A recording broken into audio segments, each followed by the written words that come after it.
कुछ समय के विराम के बाद अब ब्रह्मसूत्र पर महाप्रभु के द्वारा विरचित जो अणुभाष्य है उसके अध्ययन को हम पुनः प्रारंभ कर रहे हैं।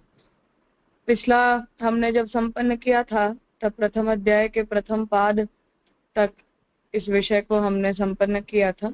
अब प्रथम अध्याय का जो द्वितीय पाद है वहां से इस विषय को हम पुनः प्रारंभ कर रहे हैं। श्री पुरुषोत्तम जी के द्वारा विरचित वेदांताधिकरण माला का जो विषय है वो देखकर और फिर हम अणुभाष्य शुरू करेंगे। दूसरी बात एक ये कहनी थी कि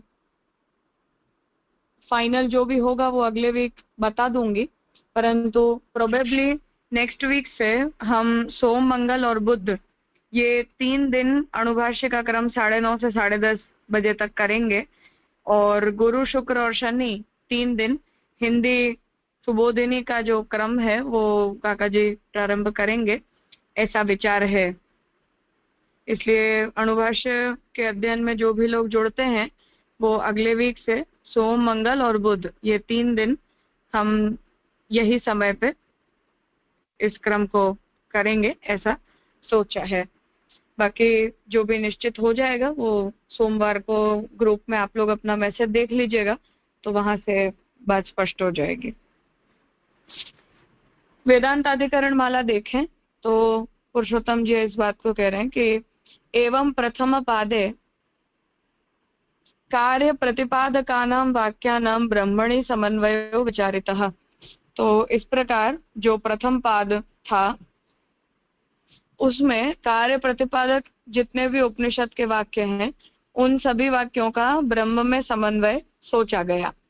अर्थात जगत को उत्पन्न करने के संबंध में जितने भी शास्त्र वचन थे वो ब्रह्म में ही संगत होते हैं, किसी अन्य में नहीं, इस प्रकार का निर्णय प्रथम पाद से किया। प्रकृति प्रत्यय भेदेन शब्दस्य अन्य परत्व संदेहे तन्निवारणं च कृतम्।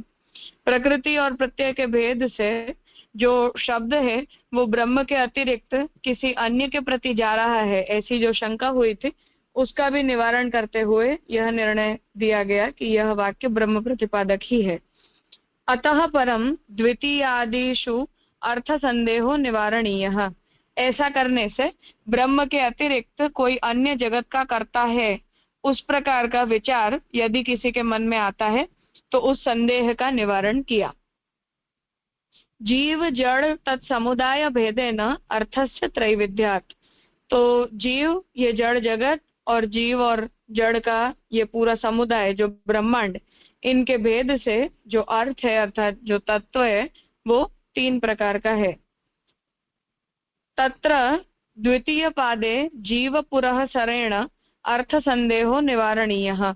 इसलिए अब जो दूसरा पाद आ रहा है यहाँ जीव के साथ जुड़ा हुआ जो अर्थ है तत्संबंधी संदेहों का निवारण किया जाएगा। अंतर्यामी प्रतिपादकानां वाक्यानां ब्रह्मणि समन्वयो वक्तव्यः। और अंतर्यामी प्रतिपादक जो उपनिषद के वाक्य हैं उन वाक्यों का भी ब्रह्म में ही समन्वय कहा जाएगा। तेन पादानां एक कार्यत्वं संगतिः।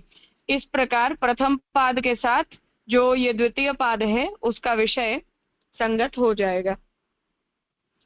तत्र प्रथमे चतुः सूत्रे सर्वत्र प्रसिद्धोपदेशाधिकरणे छांदोग्यस्थ शांडिल्य विद्या विचार्यते। अब यहाँ जो सबसे पहला 4 सूत्रों वाला जो द्वितीय पाद का सर्वत्र प्रसिद्धोपदेशाधिकरण है उसमें छांदोग्य उपनिषद में बताई गई जो शांडिल्य विद्या है उसका विचार किया जाएगा।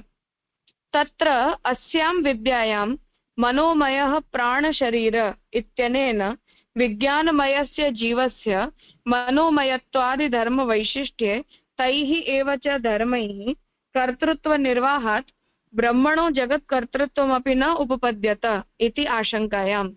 अब यहाँ जो शांडिल्य विद्या छांदोग्य उपनिषद में बताई गई है वहाँ ये प्राण शरीर मनोमय है इस प्रकार का कथन प्राप्त होता है। उससे ये जो जीव है वो विज्ञानमय है, वो विज्ञानमय जीव को मनोमयत्व आदि धर्म प्राप्त होते हैं और यदि जीव के अंदर मनोमय आदि सारे धर्म होते हैं तो जीव में भी जगत के प्रति कर्तृत्व हो सकता है। इसलिए ब्रह्म का जगत कर्ता होना उपपन्न नहीं होगा। इस प्रकार की आशंका वहां उपस्थित की जा रही है। जीवस्य ब्रह्मत्वेन उपासनम निवार्य, इसलिए सिद्धांति ये कह रहा है कि जीव की ब्रह्मत्वेन उपासना नहीं की जा सकती। सर्व वेदांत प्रसिद्धस्य ब्रह्मण एव उपदेशात ब्रह्मैव अत्र उच्यत, परंतु सभी वेदांत में प्रसिद्ध जो ब्रह्म है उसी का उपदेश यहाँ किया जा रहा है, इसीलिए ब्रह्म का ही उपासन किया जाना चाहिए। इति प्रथम सूत्रे आक्षेप निवारणात् आक्षेपोधिकरण संगति इति उक्तम, इसलिए प्रथम सूत्र में इस आक्षेप का निवारण करते हुए ब्रह्म के साथ इन वचनों की संगति बताई जाएगी। ये द्वितीय पाद के प्रथम चतुसूत्रात्मक जो अधिकरण है उसके प्रथम सूत्र का तात्पर्य है। अब हम देखें तो सर्वत्र प्रसिद्धोपदेशात, हर जगह प्रसिद्ध उपदेश होने से, ये इस सूत्र का अर्थ है। समन्वय के निर्धारक प्रथम अध्याय में समस्त वेदांत वाक्यों का ब्रह्म में ही समन्वय दिखाया गया है। तो जो प्रथम अध्याय था वो समन्वय बताने वाला है, अर्थात ब्रह्म में ही सभी वेदांत वाक्यों का समन्वय होता है, ऐसा वहां निरूपण किया गया होने से ब्रह्म में ही सभी वेदांत वाक्यों का समन्वय बताया गया है। तथा उद्गीत आदि उपासनाओं के समर्थक वाक्यों की मुख्य ब्रह्म परक वाक्यों में फलोपकार्यता बताई गई है। और जितनी भी श्रुति में छांदोग्य उपनिषद में जो उपासना विधि बताई गई है, उस उपासना विधि के समर्थक जितने भी वाक्य हैं उनकी भी मुख्य ब्रह्म परक वाक्यों में ही उनकी भी फलोपकार्यता बताई गई है, अर्थात उन सभी का समावेश अंततः ब्रह्म में होता है। असंदिग्ध ब्रह्म निरूपक वाक्यों का समन्वय तो स्वतः सिद्ध है। तो निर्णय उन्हीं विषयों में सोचा गया था कि जहां ये वाक्य ब्रह्म विषयक है या ब्रह्म विषयक नहीं, इस विषय में कोई प्रकार का संदेह था। तो जहां ऐसा कोई संदेह हमें नहीं है ब्रह्म के बारे में, उन वाक्यों का तो ब्रह्म में समन्वय जो है वो स्पष्ट ही है। संदिग्ध वाक्य दो प्रकार के हैं, शब्द संबंधी और अर्थ संबंधी। तो जितने भी संदिग्ध वाक्य हैं वो दोनों प्रकार के हैं। एक तो कोई ऐसे शब्द का प्रयोग किया जा रहा है जो ब्रह्म परक नहीं है, जैसे हमने देखा था कि आकाश के द्वारा जगत की उत्पत्ति बता दी गई। तो अब जब आकाश के द्वारा जगत की उत्पत्ति बताई जाएगी तो आकाश शब्द का अर्थ तो ब्रह्म समझ में नहीं आता है, इसलिए वहां संदेह हो जाता है कि आकाश शब्द का मतलब हम भूताकाश लेंगे या ब्रह्म लेंगे। तो एक समस्या तो, एक संदेह तो होता है शब्द के कारण, और दूसरा संदेह खड़ा होता है अर्थ के कारण। अब प्रश्न होता है कि इन संदिग्ध वाक्यों का ब्रह्म में व्यवहार संभव है या नहीं। तो अब प्रॉब्लम ये आती है कि ये जो भी डाउटफुल श्रुति वचन है जहां ब्रह्म का स्पष्ट रूप से निर्णय नहीं हो पा रहा है, उन वाक्यों का ब्रह्म में व्यवहार अर्थात ब्रह्म परक उन वाक्यों का अर्थ कर पाना पॉसिबल है या नहीं। सो प्रथम सूत्र में ही व्यवहार की संभावना का निरूपण कर चुके हैं। यतो वाचो निवर्तन्ते इत्यादि वाक्यों में यह ऐसा है इत्यादि निश्चयात्मक निरूपण का ही निषेध किया गया है। तो पहला जो सूत्र है वहीं ये बात कह दी गई कि जितने भी व्यवहार हैं वो सारे ब्रह्म के व्यवहार हैं या किसी अन्य के व्यवहार, या अन्य कोई तत्व व्यवहार्यमाण है या ब्रह्म व्यवहार्यमाण है। इस प्रकार की जो भी शंकाएं हैं उनका निरूपण तो अथा तो ब्रह्म जिज्ञासा इसी सूत्र के अंदर कर दिया गया है। भाष्यकार ने वही इसका निर्णय दे दिया है। और यतो वाचो निवर्तन्ते वगैरह वाक्य में ब्रह्म की परिभाषा जब हमें मिल रही है कि ब्रह्म ऐसा होता है या ब्रह्म इस प्रकार से व्यवहार करता है, ब्रह्म की ये क्रियाएं होती हैं, तो वो जहां बातें हमें प्राप्त हो रही हैं वहां से ही ये बात तो स्पष्ट हो जाती है कि निश्चयात्मक निरूपण वहां ब्रह्म का प्राप्त हमें हो जाता है। इसी प्रकार श्रवण आदि कार्य सिद्धि परक आत्मा वारे इत्यादि वाक्यों का भी निरूपण है। और उसी तरह जैसे आत्मा वारे श्रोतव्य मंतव्य निदिध्यासितव्य, तो यहाँ भी ये संदेह उपस्थित हुआ कि आत्मा शब्द का मतलब हम पुनः ब्रह्म लेंगे या जीवात्मा लेंगे।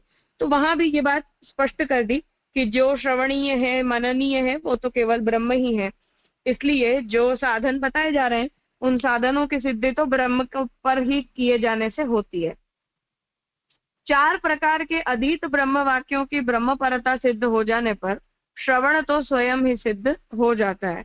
श्रुति वाक्यों की कालांतर में असंभावना और विपरीत भावना की निवृत्ति के लिए पूर्व स्थित अनपेक्षित अंगों के उद्वाप तथा अन्य अपेक्षित अंगों के आवाप से उसी अर्थ का निर्धारण होने निश्चित मनन होता है। तो जो वाक्यों का हम श्रवण करते हैं उस विषय में तो ये बात स्पष्ट है कि अंततः ब्रह्म ही श्रवणीय होता है, जिसका श्रवण करने से जीव को मोक्ष मिलता है। तो जो ब्रह्म श्रवणीय है, उसी श्रवणीय ब्रह्म के संबंध में जिन वाक्यों का हमने श्रवण किया है, उन श्रवणीय वाक्यों में यदि हमें कोई डाउट होता है, कोई असंभावना खड़ी होती है या कोई प्रकार की हमारे मन में विपरीत भावना उपस्थित होती है, तो उनकी ही निवृत्ति के लिए आगे बताए गए जो अनपेक्षित अंग हैं उनको हटाने के लिए और अन्य जो अपेक्षित अंग हैं उन्हें प्राप्त करते हुए मुख्य अर्थ का निर्धारण करने के लिए ही श्रवणीय वाक्यों का मनन किया जाता है। जो शब्द जिस अर्थ की प्रतीति करा रहे हैं उनका अन्य रूप से अर्थ करना उद्वाप तथा अन्य रूप से अर्थ प्रतीत कराने वाले वाक्यों का स्वाभाविक अर्थ करना आवाप है। तो उद्वाप और आवाप इन दोनों शब्दों के अर्थ को स्पष्ट कर रहे हैं कि जो शब्द हमें मुख्य अर्थ के अतिरिक्त कोई दूसरे भी अर्थ की प्रतीति करा रहा हो, उसका यदि हम अन्य रूप से अर्थ करते हैं तो वो उद्वाप कहलाता है, जिसके निवारण की आवश्यकता होती है। और अन्य रूप से अर्थ प्रतीत करवाने वाले जो वाक्य हैं उनका जो स्वाभाविक अर्थ है, अर्थात जो शब्द जो कह रहा है उसी प्रकार से यदि उसका अर्थ किया जाता है तो उसे आवाप कहते हैं। और ऐसे ध्यान धारण समाधि रूप निधिध्यासन से समस्त जागतिक व्यापारों से निवृत्त मन में स्वाभाविक रूप से स्वतः उपलब्ध जो निज सुखानुभूति होती है वही ब्रह्म है, इसे ही ब्रह्म ज्ञान कहते हैं। तो श्रवण और मनन कर लेने के बाद ध्यान धारण समाधि रूप जो निधिध्यासन है उसके द्वारा जितने भी जागतिक व्यापारों में हमारा मन लगा हुआ है उस मन को उन सब से निवृत्त करके स्वाभाविक रूप से उपलब्ध जो निज सुखानुभूति है, अर्थात आत्म सुख की जो अनुभूति है, ऐसी आत्म सुखानुभूति ही ब्रह्म है और उसे ही हम ब्रह्म ज्ञान कहते हैं। अंतःकरण से दृष्ट अनुभव मात्र से वेद्य होने से ही इसे वाणी का अविषय कहा गया है, जैसे कि मिष्टान्न भोजन की तृप्ति वाणी से अकथ्य होती है। तो ये जो ब्रह्म है या ये जो आत्मा है उसे हम अपने नेत्रों के द्वारा हम उसे नहीं देख सकते हैं, परंतु हम ब्रह्म को जो है वो केवल अपने अंतःकरण के द्वारा, अपने अंतर चक्षुओं के द्वारा ही देख सकते हैं।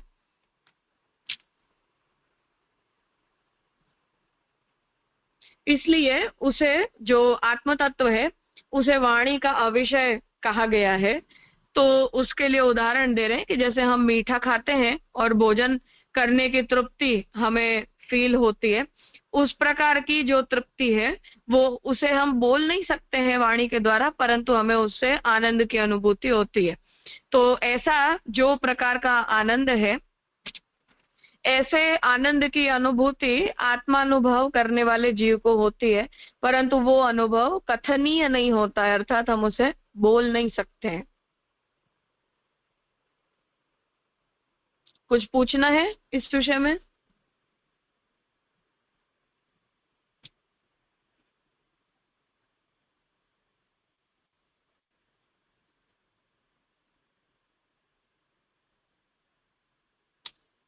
हाँ भानुबेन। हाँ राजा, यहाँ रस की निष्पत्ति भाई ऐसा समझ में होना चाहिए, वो बोल नहीं पाते। हाँ। वो है ना कथ, तो ये रस हाँ। की निष्पत्ति हो। अब रस दृष्टि की तरफ से हम पढ़ते हैं तो ये लगेगा ना यहाँ। हाँ बिल्कुल।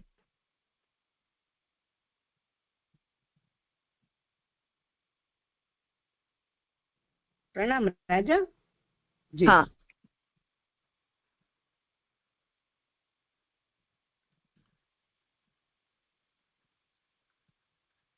बोलो निकिता बेन। हाँ राजा, दंडवत प्रणाम। हाँ राजा, उद्वाप आवाप में समझ नहीं आया, एक शब्द का अर्थ मीनिंग क्या होता है? उद्वाप आवाप। उद्वाप का मतलब है कि जो शब्द पढ़ने से हमें उसके मूल अर्थ में डाउट होता हो और कोई दूसरे प्रकार का अर्थ वहां से हमें समझ में आता हो तो उसे उद्वाप कहते हैं। और आवाप का मतलब होता है कि जो उस शब्द का स्वाभाविक अर्थ होता है उस स्वाभाविक अर्थ को ही हम जब जानते हैं तो वो आवाप कहलाता है। जी राजा, हाँ समझ में आया है। प्रणाम राजा।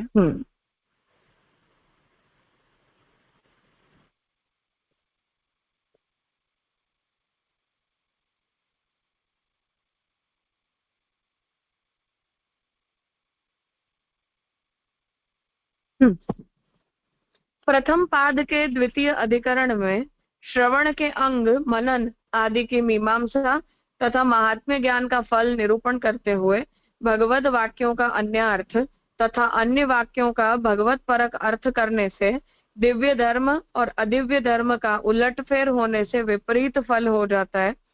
इसलिए दिव्य धर्म का विशेष रूप से निर्धारण किया गया है। अब यहाँ ये बात कह रहे हैं कि पहले पाद का जो दूसरा अधिकरण है वहां श्रवण के अंग, मनन वगैरह की मीमांसा की और महात्म्य ज्ञान का फल निरूपण किया और भगवत वाक्यों का अन्य अर्थ तथा अन्य वाक्यों का भगवत परक अर्थ अगर हम कर देते हैं, अर्थात मानो आत्मा बारे श्रोतव्य, मंतव्य, निदिध्यासितव्य। अब यहाँ जो आत्मा पद का प्रयोग किया जा रहा है उस आत्मा पद को यदि हम ब्रह्म परक नहीं लेते हैं और उसे यदि हम जीव परक ले लेते हैं, आत्मा परक ले लेते हैं, तो उस कंडीशन में उस अर्थ की हानि हो जाती है, वो अर्थ वहां से टूट जाता है। इसलिए वहां उसके अर्थ को हम बदल नहीं सकते। तो यदि हमने वहां आत्मा अर्थ ले लिया तो उसका जो कंक्लूजन निकलेगा वो हमारे हित में नहीं निकलेगा, अर्थात उसका दिव्य अर्थ नहीं हुआ, अदिव्य अर्थ हुआ। और यदि हमने उसका सच्चा अर्थ प्रकट किया, सही अर्थ यदि हमने प्रकट किया, तो उस स्थिति में उसके द्वारा जो भी अर्थ की निष्पत्ति होगी वो अर्थ की निष्पत्ति दिव्य होगी, अर्थात ठीक होगी। तो भगवत परक वाक्यों का यदि हम आत्मपरक अर्थ कर देते हैं और आत्मपरक वाक्यों का यदि हम भगवत परक अर्थ कर देते हैं तो वो मिसइंटरप्रिटेशन हो जाता है। तो वो बात यहाँ कह रहे हैं कि वहां भगवत वाक्यों का अन्य अर्थ और अन्य वाक्यों का भगवत परक अर्थ यदि हम करते हैं तो दिव्य धर्म और अदिव्य धर्म का उलट फेर हो जाता है और उसके कारण विपरीत फल होता है। क्योंकि जहां ब्रह्म अर्थ लेना है वहां ब्रह्म अर्थ लेकर ही जब हम कोई साधन करते हैं तब उसके द्वारा होने वाला फल सच्चा फल होता है।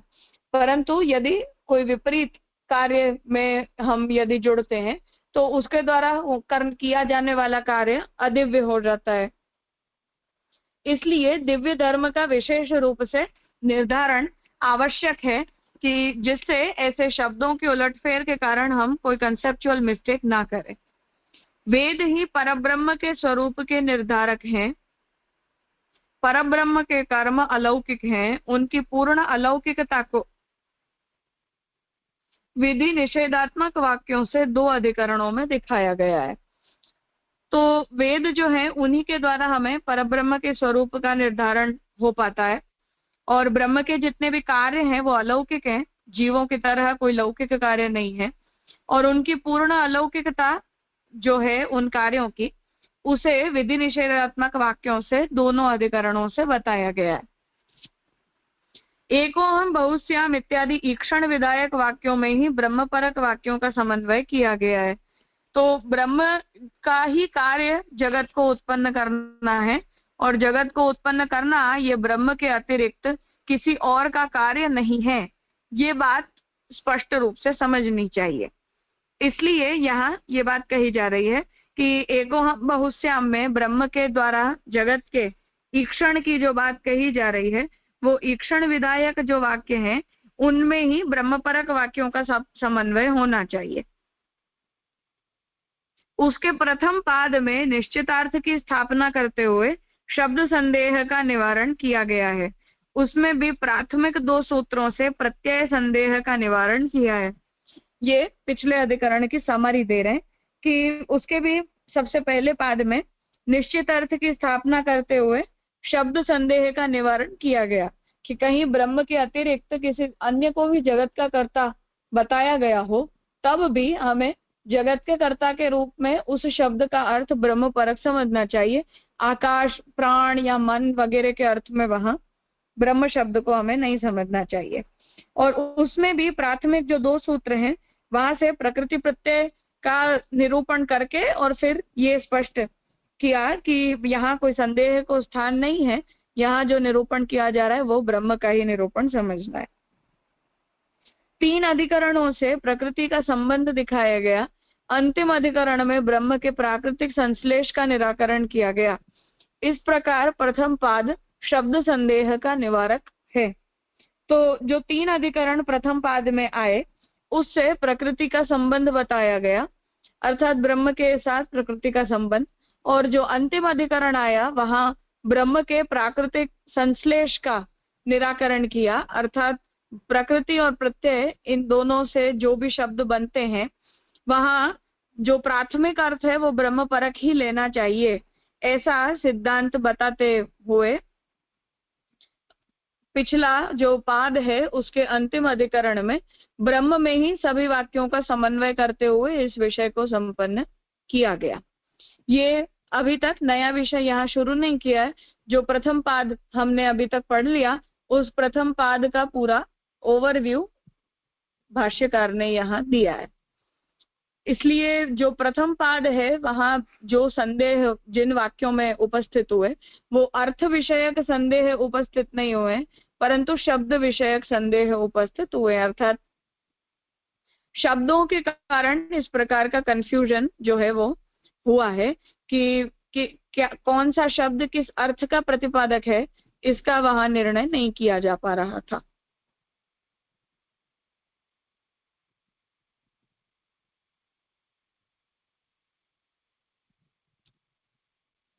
अब जो द्वितीय पाद का ये प्रथम सूत्र है इसका जो मूल विषय है वो अब यहाँ से शुरू हो रहा है। जो लोग ब्रह्म के सगुण निर्गुण भेद का प्रतिपादन करते हैं वे स्वयं अपने ही ब्रह्म जिज्ञासा के अनधिकार को बतलाते हैं, क्योंकि वे सांख्यवादियों की तरह ब्रह्मवाद में गुणों को स्वीकारते हैं। तो महाप्रभु जी यहाँ ये बात कह रहे हैं कि जो लोग सगुण ब्रह्म और निर्गुण ब्रह्म इन दोनों को अलग अलग मानते हैं और उनके बीच भेद का प्रतिपादन, अर्थात शांकर उनके भेद का जो प्रतिपादन करते हैं वो खुद अपना ही ब्रह्म जिज्ञासा में अनधिकार दिखाते हैं, क्योंकि जो सांख्यवादी हैं उन लोगों की तरह वो ब्रह्मवाद में गुणों को स्वीकारते हैं, अर्थात ब्रह्म के अंदर प्राकृत गुणों का स्वीकार करने जैसा ये कार्य हुआ। तो जैसे सांख्यवादी हैं वो यद्यपि पुरुष को प्रकृति से भिन्न मानते हैं, परंतु फिर भी जब पुरुष प्रकृति से आकर्षित हो जाता है तो आकर्षित हो जाने के कारण वो अपने स्वरूप को भूलकर प्रकृति के साथ बंध जाता है। तो ऐसा ही संबंध ब्रह्म और माया का बताते हुए जो सगुण ब्रह्म की कल्पना शांकर मत में की गई है उसे महाप्रभु जी बता रहे हैं कि ऐसा जो विचार ब्रह्म के विषय में किया जाता है वो अपने आप में ये द्योतित करता है कि ऐसे विचारकों का ब्रह्म जिज्ञासा में कोई अधिकार नहीं है। ब्रह्म में भौतिक गुणों से कोई संबंध नहीं है, ये बतलाने के लिए ही अध्याय का आरंभ किया गया है। तो जो ये पूरा प्रथम समन्वयाध्याय है इसे शुरू ही इस हेतु से किया गया कि ब्रह्म के अंदर किसी भी प्रकार के प्राकृत या भौतिक गुणों का स्वीकार किया नहीं जा सकता है। यदि ऐसा नहीं मानेंगे तो समस्त विश्व का कारण वह ब्रह्म ही तो है, सब कुछ उससे संबंधित है। अन्य का निराकरण करने से ब्रह्म के अस्तित्व को बतलाने वाले अधिकरण व्यर्थ हो जाएंगे, अर्थात भौतिक गुण तो वस्तुतः नित्य नहीं है, उनका ध्वंस हो जाता है। यदि भौतिक गुणों से परमात्मा का संबंध मानेंगे तो परमात्मा का ध्वंस भी स्वीकारना पड़ेगा। तो महाप्रभु जी ये कह रहे हैं कि अगर हम ये मानेंगे कि ब्रह्म के अंदर भी भौतिक या प्राकृतिक गुण होते हैं तो ये जितना भी विश्व के कारण रूप जो ब्रह्म है, जिस ब्रह्म के साथ ये सब कुछ संबंधित है, उस ब्रह्म का ही निराकरण प्रकृति का निराकरण करने से हो जाएगा।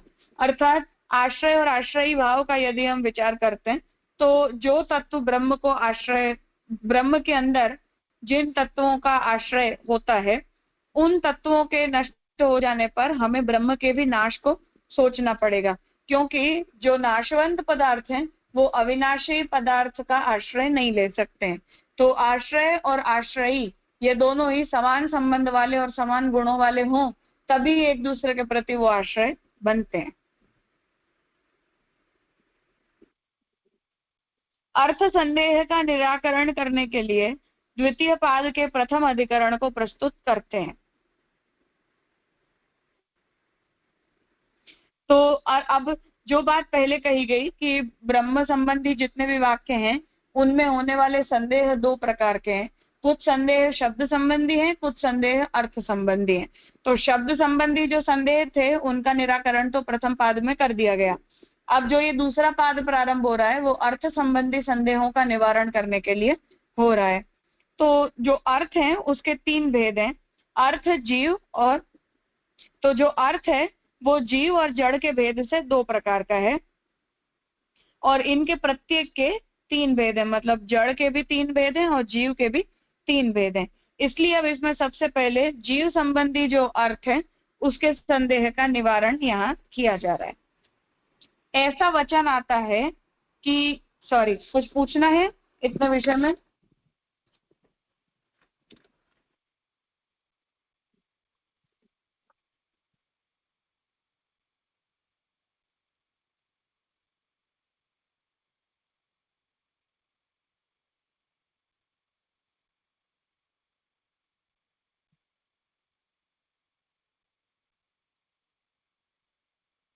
ठीक है।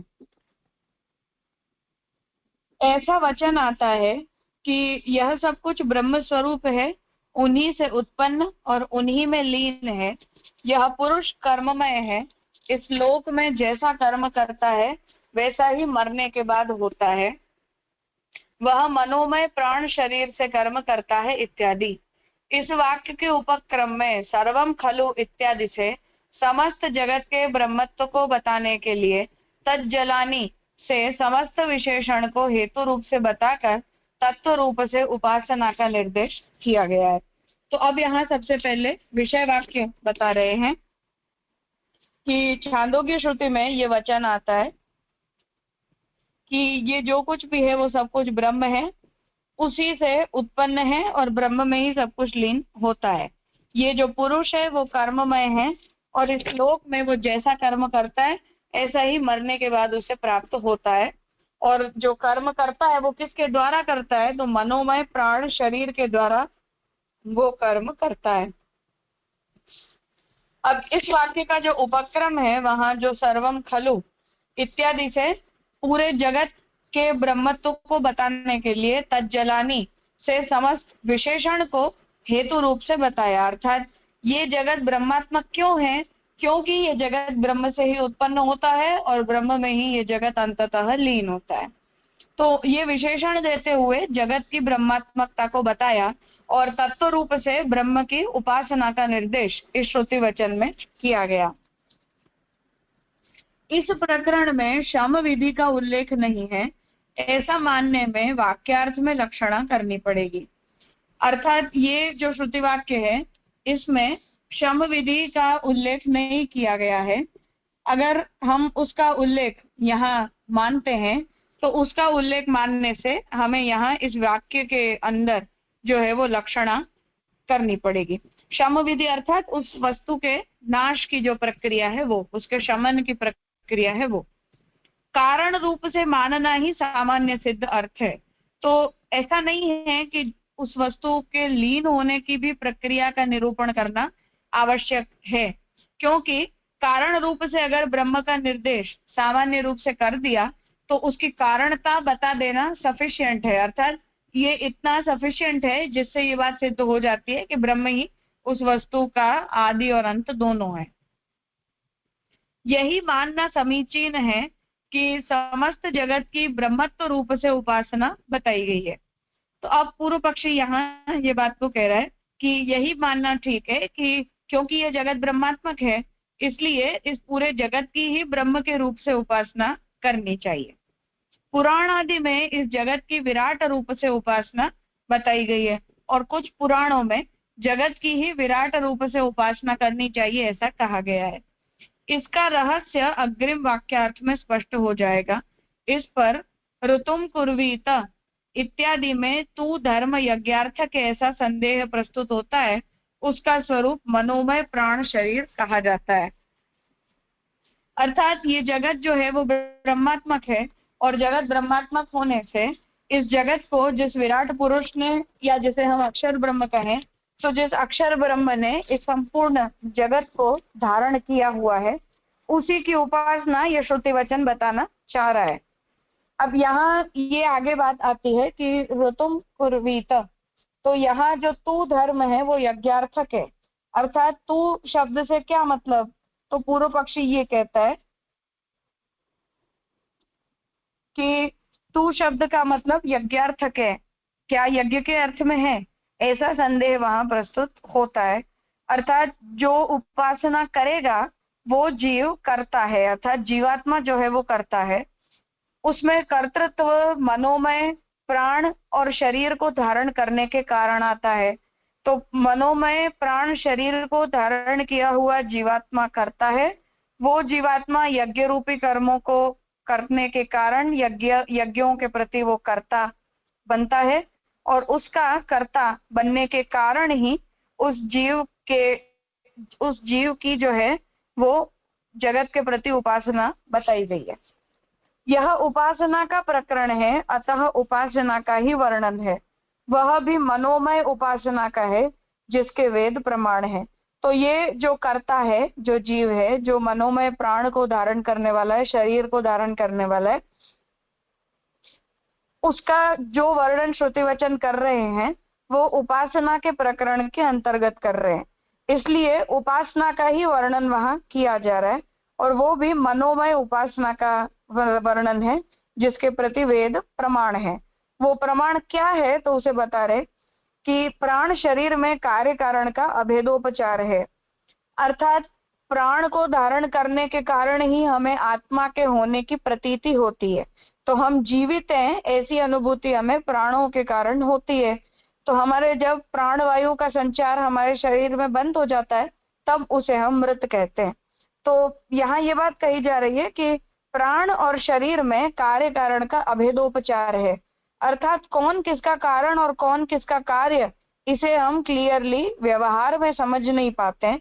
बाकी हम ये बात जानते हैं कि प्राण जो है उनके होने के कारण ही हमारी आत्मा शरीर को धारण करती है। और दूसरा पक्ष वहां ये भी है कि क्योंकि शरीर है इसलिए प्राण वायु को संचरण करने का कोई स्थान प्राप्त होता है, इसलिए उन दोनों में अभेदोपचार है, मानो वो दोनों एक से ही हों ऐसी हमें प्रतीति होती है।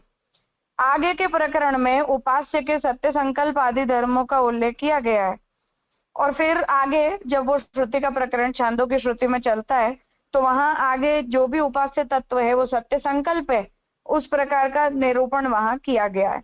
इस पर संदेह होता है कि विज्ञानमय जीव को ब्रह्मत्व रूप से उपास्य कहा गया है अथवा अंतर्यामी रूप से ब्रह्म का उल्लेख किया गया है, जिसे कि पुराणों में सूक्ष्म कहा गया है।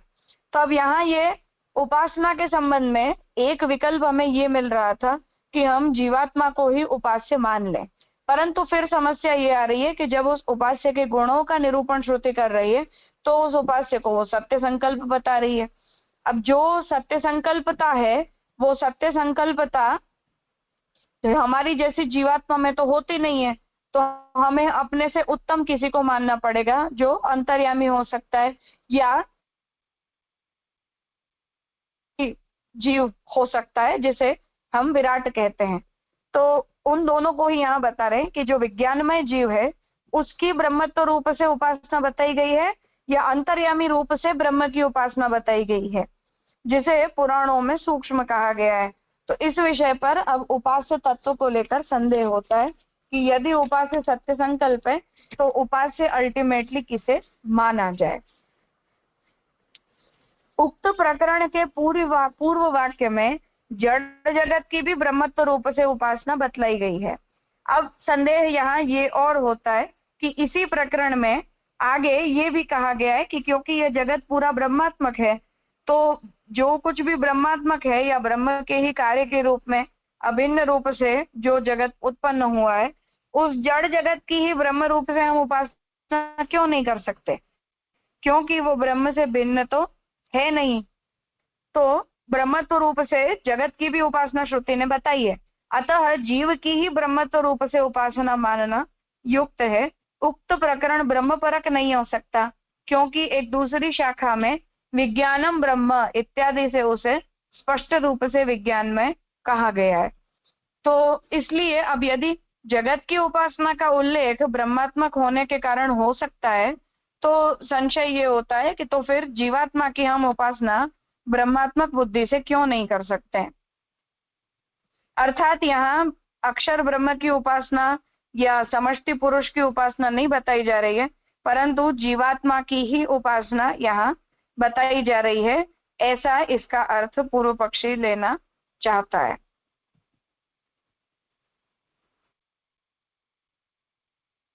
क्योंकि ये जिस प्रकरण में उपासना का विषय निरूपित हो रहा है वो प्रकरण ब्रह्म प्रकरण नहीं है, क्योंकि छांदोग्य श्रुति की ही जो एक दूसरी शाखा प्राप्त होती है, उस दूसरी शाखा में विज्ञानम ब्रह्म ऐसा कहकर उस जीवात्मा को विज्ञान में बताया गया है।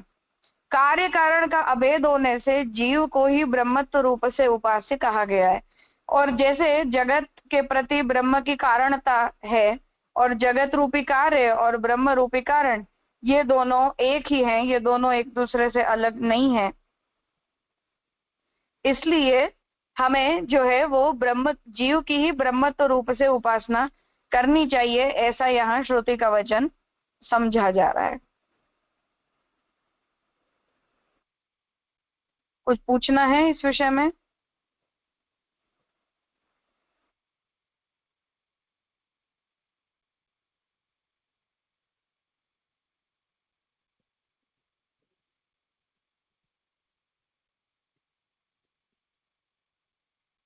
हाँ बेलावन।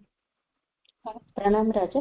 राजा, ये जो आपने इस प्रकरण में श्रम विधि का उल्लेख नहीं है ऐसा मानने में वाक्यार्थ में लक्षणा करनी पड़ेगी, ये मुझे थोड़ा ये पैराग्राफ ही समझ में नहीं आया। इसका मतलब कि जगत के उपसंहार ब्रह्म में होता है या जगत लीन ब्रह्म में होता है, ऐसा स्पष्ट उल्लेख श्रुति वचन में नहीं किया गया है। तो जहां लीन होता है उसका उल्लेख नहीं किया गया होने से यदि उस लीन होने की प्रक्रिया को आपको बोलना है, तब फिर मूल वाक्य के अंदर आपको लक्षणा करके ही बोलना पड़ेगा। परंतु ब्रह्म के अंदर यदि उत्पत्ति बताई जा रही है तो ब्रह्म के अंदर लीन होना नहीं भी बताया, तब भी ये बात टू बी अंडरस्टूड है कि ब्रह्म की कारणता निसंदेह है। पूर्व पक्षी ऐसी एक्सपेक्टेशन रखता हो कि जैसे उत्पत्ति बताई है ऐसे लीन होना भी बताया जाएगा, तभी हम ब्रह्म की कारणता का स्वीकार कर सकते हैं। उसके उत्तर में ये बात कही गई है कि यदि हम ऐसी जिद रखते हो तब तो फिर हमें वहां लक्षणा करके ही अर्थ लाना पड़ेगा। हाँ जी राजा, समझ में आया। और ये जो नीचे आया ना कि विज्ञानमय जीव को ब्रह्मत्व रूप से उपास्य कहा गया है, तो वहाँ विज्ञानमय यानी विराट ही लेने का है ना? हाँ, उससे नीचे के पैराग्राफ में। हाँ जी राजा, प्रणाम राजा। हाँ,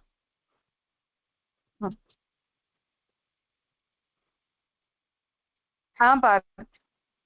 प्रणाम राजा। राजा, यहाँ पे जैसे शुरुआत में कहा कि प्रथम पाद में शब्द का संदेह से निवारण हुआ और यहाँ पे अर्थ का संदेह से निवारण हो रहा है, तो ये दोनों का एक थोड़ा सा कोई एग्जांपल इससे थोड़ा सा आप स्पष्ट कीजिएगा ना कि ये फर्क कैसे आ रहा है इसमें? फर्क ये आ रहा है कि पिछले पाद में जितने भी सूत्र आ रहे थे उन सब में जो कंफ्यूजन थी वो शब्दों के कारण हो रही थी। अर्थात ब्रह्म के स्थान पर यदि आप आकाश शब्द का उपयोग करोगे तो आकाश शब्द का उपयोग करने के कारण हमें ये डाउट हो जाएगा कि यहाँ अर्थ आकाश लेना है या ब्रह्म लेना है। परंतु ये जो द्वितीय पाद है, यहाँ प्रॉब्लम जो आ रही है वो अर्थ की शब्द के कंफ्यूजन के कारण वो प्रॉब्लम नहीं आ रही है, परंतु यहाँ जो प्रॉब्लम हो रही है वो इसके द्वारा जो अर्थ प्रकट हो रहा है उसमें हो रही है। तो शब्द के अंदर कोई कंफ्यूजन नहीं है, पर अर्थ को लेकर डाउट है, ऐसा मतलब है। मतलब ब्रह्म के स्थान पर कोई दूसरे शब्द का यहाँ प्रयोग नहीं किया गया है कि जिस वजह से हमें कोई शंका हो जाए, परंतु यहाँ जो शब्दों के द्वारा जो अर्थ प्रकट हो रहा है वो अर्थ ब्रह्म परक है या जीव परक, इस प्रकार से, या ब्रह्म परक है या अंतर्यामी परक, या जीव परक है या विज्ञानमय पुरुष परक, उस प्रकार का डाउट यहाँ हो रहा है। हाँ जी राजा। और दूसरा जी यहाँ पे जैसे 3 वेद बताए जीव के, तो वो 3 वेद जैसे मनोमय विज्ञान में इसी हिसाब से समझना है कि और कोई होगा इसमें? नहीं, वो तो अभी यहाँ आगे बता देगा, महाप्रभु जी बता देंगे। जी राजा। हाँ राजा प्रणाम। स्वामी जी कहेंगे इस हाँ, प्रकार से समविधि का उल्लेख नहीं है। क्यों नहीं है कि वो काल तत्वों में समाहित होता है और तत्व फिर ब्रह्म में जाकर मिलता है करके यहाँ लक्षणा करनी पड़ी है, ये ऐसा समझना। लक्षणा करने की जरूरत पड़ी नहीं है, पर महाप्रभु जी ये कह रहे हैं कि यदि आपको ब्रह्म की कारणता का स्वीकार करने में ऐसी अपेक्षा हो कि ब्रह्म के अंदर यदि लय की प्रक्रिया नहीं बताई जाएगी तो हम कारण के रूप में ब्रह्म को स्वीकारेंगे नहीं, ऐसा यदि आप कहोगे तब फिर वो लय का विधान करने के लिए तो आपको लक्षणा करनी पड़ेगी। पर महाप्रभु जी अपनी तरफ से ये कह रहे हैं कि ऐसी आवश्यकता नहीं है, क्योंकि इतनी अंडरस्टैंडिंग हमारी सफिशिएंट है कि ब्रह्म जो है वो ब्रह्म जो है वो कारण है, रूप है। जी जी। वो तत्व में लय होगा तो ब्रह्म में होगा, ऐसा नहीं? हाँ हाँ हाँ हाँ जी प्रणाम। राजा धन्यवाद प्रणाम। हाँ राजा, तो इस बारे में सोचे तो आगे जन्माद्य से यथा इसमें ऐसा बोला ना कि जन्म आदि, तो आदि पद से तो अपन ने जन्म उत्पत्ति स्थिति लय वो तीनों ले लिए, तो वो लय के बारे में संपूर्ण आ गए, तो यहाँ क्यों दोबारा ये बात आई कि लय के बारे में सोचना पड़ेगा और लक्षणा करनी पड़ेगी, ये बात क्यों आई? ये समझ में नहीं आया। पर आदि का मतलब लय ही है, ऐसा किसने कहा? ऐसा लिखित है? तो उत्पत्ति स्थिति लय, लय मतलब को वो नाश विनाश ऐसे ही समझते हैं ना अपन। तो मैं वही कह रही हूँ कि ये हमने सोचा है, पर क्या वहाँ ऐसा लिखा है? हाँ हाँ हाँ, वहाँ लिखा नहीं है। हाँ जी, जी। लिखा नहीं है बस। तो अगर वहाँ ऐसा लिखा नहीं है तो हम अपनी तरफ से ऐसा अजम्पशन नहीं कर सकते। पर महाप्रभु जी ये कह रहे हैं कि नहीं भी लिखा है तब भी हमारे लिए जिससे जन्म होता है इतना कहना सफिशिएंट है। कारणता को लेकर प्रॉब्लम यहाँ केवल इतनी हो रही है कि कोई भी वस्तु के प्रति उपादान कारणत्व कब सिद्ध होता है? जब जो वस्तु जिसमें से पैदा होती है लौट कर वो उसी में जाती है। तो लौट कर यदि वो उसमें नहीं जाती है तो उस स्थिति में उस वस्तु की कारणता का निर्धारण नहीं किया जा सकता है। जैसे दूध में से दही बनता है पर दही लौट कर दूध नहीं बन सकता है, तो उसे हम विकृत परिणाम कह देते हैं। तो जगत का जन्म ब्रह्म से होता है इतना तो हमने चलो मान लिया, परंतु जगत यदि ब्रह्म में लीन नहीं हो पा रहा है तब तो बीच में किसी प्रकार की विकृति को तो हमें एक्सेप्ट करना पड़ेगा, जिस विकृति के कारण पुनः उस तत्व का ब्रह्म के अंदर लौट पाना पॉसिबल नहीं हो पा रहा है। ठीक है ना? तो उसमें वो समस्या आकर खड़ी हो गई बीच में। तो अगर हमें ऐसा प्रतिपक्ष उपस्थित करना है तो किया तो जा ही सकता है ना। बिल्कुल बिल्कुल, हाँ समझ में आया। विकृत परिणाम बोले तो समझ में आ गया। हाँ हाँ जी जी। हाँ प्रणाम है।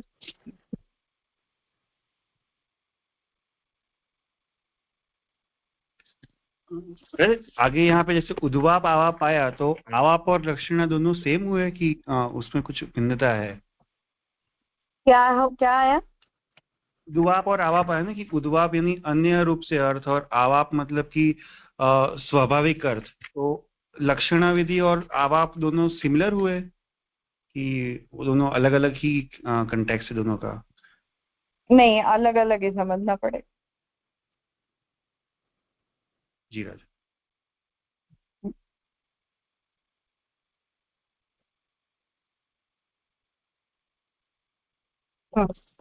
तो अब यहाँ शंका का स्वरूप ये बन रहा है कि जीव ही उपास्य होता है या अंतर्यामी उपास्य होता है। तो अल्टीमेटली यहाँ ये विचार आ रहा है कि जीव की ही ब्रह्म रूप से उपासना हमें माननी चाहिए, क्योंकि कार्य कारण के बीच यदि हम अभेद मानते हैं तो जीव और ब्रह्म में कोई भेद नहीं है, और जीव और ब्रह्म में यदि कोई भेद नहीं है तो जीवात्मा की ही ब्रह्म रूप से उपासना की जा सकती है। उसे ब्रह्म की फिर अलग से उपासना करने की कोई जरूरत नहीं है, ऐसा पूर्व पक्षी यहाँ कहना चाह रहा है। उक्त संशय पर सर्वत्र प्रसिद्धोपदेशात सूत्र प्रस्तुत करते हैं। तो अब ये जो संशय यहाँ आया कि जीव की ब्रह्म रूप से उपासना बताई गई है, तो इस पर यहाँ सिद्धांती कह रहे हैं कि सर्वत्र प्रसिद्धोपदेशात, ये सूत्र यहाँ आ रहा है कि अथ खलु इत्यादि ब्रह्म वाक्य ही है, क्योंकि सब जगह ब्रह्म को ही अंतर्यामी रूप से बताया गया है। तो पूर्व महाप्रभु जी सिद्धांत ये बता रहे हैं कि अथ खलु वगैरह में ब्रह्म वाक्य ही बताए गए हैं श्रुति में भी, और सब जगह ब्रह्म को ही अंतर्यामी रूप से बताया गया। मतलब जीव में अंतर्यामित्व नहीं है, जीव विज्ञानमय नहीं है, प्राणमय और मनोमय है, परंतु विज्ञानमय तो समष्टि तत्व होता है। जो व्यष्टि जीवात्मा होती है वो विज्ञानमय नहीं होती है। इसलिए यहाँ जो विज्ञानमय यदि हम किसी को बता रहे हैं, मतलब श्रुति जिसे विज्ञानमय बता रही है, वो विज्ञानमय तो हमें समष्टि तत्व को बताना चाहिए। वाक्य का कुर्वीत पद उपदेश परक है, उपासना परक नहीं। और जो श्रुति वाक्य है, उस श्रुति वाक्य में जो कुर्वीत इस शब्द का प्रयोग किया गया है, वो कुर्वीत शब्द उपदेश परक है, अर्थात ऐसा करो, ऐसा किया जाना चाहिए, उस टोन में कुर्वीत ये शब्द बताया गया है। इसलिए वहां कुर्वीत इस शब्द का मतलब उपासना नहीं है। उसमें समस्त जगत की ब्रह्मत्व रूप से परम शांत शुद्धांतःकरण की उपासना का उल्लेख है, और वहां ये जो भी जगत है उसे ही, इस जगत को ही ब्रह्मात्मक जानते हुए, इस जगत को ही साक्षात जो है वो ब्रह्म रूप जानते हुए, परम शांत जो शुद्ध अंतःकरण है, हमारा ही जो अंतःकरण है, उस अंतःकरण की ही उपासना का उल्लेख किया गया है। वेदांतों में सर्वत्र ब्रह्मोपदेश की ही मनन रूपा उपासना की प्रसिद्धि है, कहीं भी जीव की उपासना की प्रसिद्धि नहीं है। और जितने भी वेदांत वाक्य हैं उन सभी वाक्यों में हर जगह ब्रह्मोपदेश, जो ब्रह्म के विषय में हमने उपदेश सुना है, जो हमने श्रवण किया है, उसी का मनन रूप उपासना वहां बताई गई है। कहीं भी हमारी जो कहीं भी हमारी जो व्यष्टि जीवात्मा है, उस व्यष्टि जीवात्मा की उपासना का उल्लेख किया नहीं गया है। और यदि उसका उल्लेख नहीं किया गया है तो जो प्रसिद्ध उपदेश हमें प्राप्त होता है, उस प्रसिद्ध उपदेश के ही आधार पर हमें ब्रह्म को ही उपास्य मानना चाहिए, किसी और को नहीं, अर्थात जीवात्मा को नहीं। इसी प्रकरण में आगे की शाखा में आनंदमय की उपासना बताई गई है, जिससे यह बात निश्चित होती है। यहाँ भी आनंदमय रूप प्राण शरीर का वर्णन किया गया है। तो जो उपास्य तत्व है उसमें जैसे एक गुण ये बताया कि वो उपास्य जो तत्व है या जो उपास्य पदार्थ है, वो उपास्य पदार्थ जैसे सत्य संकल्प होता है, उसी प्रकार से एक दूसरा गुण वहां ब्रह्म का जो उपास्य तत्व है उसका ये भी बताया गया कि वो आनंदमय रूप को धारण किए हुए है। तो आनंदमय रूपता जो है वो तो शुद्ध रूप से ब्रह्म की ही है, जीवात्मा की नहीं है। और यदि ऐसी आनंद रूपता जीवात्मा की नहीं है तो ऐसी स्थिति में हमें जीव को उपास्य नहीं मानकर ब्रह्म को मानना चाहिए। उसके लिए जो दूसरा तर्क यहाँ दे रहे हैं वो दूसरा तर्क ये दे रहे हैं कि यही प्रकरण में आगे जाकर आनंदमय की उपासना बताई गई है, और यदि आनंदमय की उपासना बताई गई है तो वहां विज्ञानमय से भी बढ़कर जो आनंदमय की उपासना बताई जा रही है वो आनंदमय जीवात्मा नहीं हो सकता है परंतु ब्रह्म ही हो सकता है। इसलिए जो विज्ञानमय है उसे भी ब्रह्म रूप ही समझना चाहिए, और जो ब्रह्म की बात जो उपासना की बात यहाँ आ रही है वहां भी जिस विज्ञानमय की उपासना बताई जा रही है उस विज्ञानमय को भी पुनः हमें ब्रह्म के कॉन्टेक्स्ट में समझना चाहिए, जीवात्मा के कॉन्टेक्स्ट में नहीं समझना चाहिए। ऐसा यहाँ महाप्रभु जी निर्णय दे रहे हैं। यहाँ ये प्रथम सूत्र संपन्न होता है। जो आगे का दूसरा सूत्र है उसे हम कल करेंगे। आज का विषय यहाँ रखते हैं।